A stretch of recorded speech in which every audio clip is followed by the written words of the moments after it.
Welcome to part 2 of week 5 of the Lake Garden Sew Along, where I'm going to talk a bit more in depth about domestic machine quilting.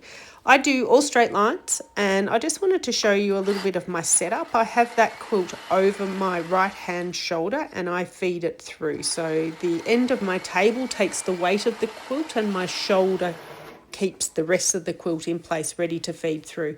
I then readjust it and pull it back through the machine to do next lot of quilting lines. You can see here I'm kind of holding it, pressing it apart so that quilt bed is nice and flat for when you do the stitching. I'm not pushing this through, I'm letting the feed dogs do the work and feed it. I'm just guiding it.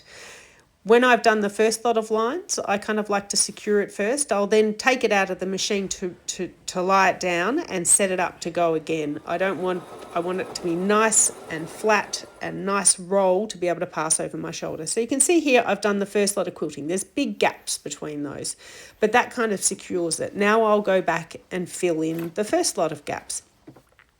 I find this works really well and keeps the quilt square. It's not doing heavy quilting from the beginning. So now I've filled in all the next lot. I'm going to go through and fill in the next part.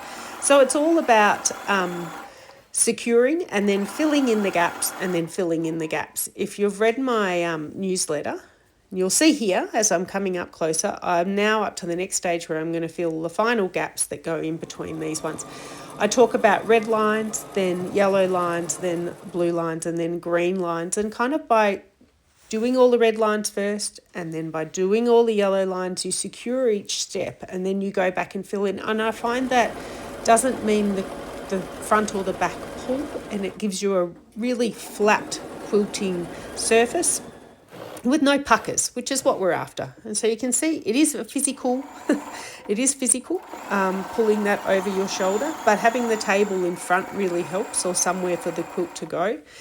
And obviously I'm using a walking foot, as you can see on my machine, and that really helps. So here's the final look. It's a quite small grid. These lines aren't perfect.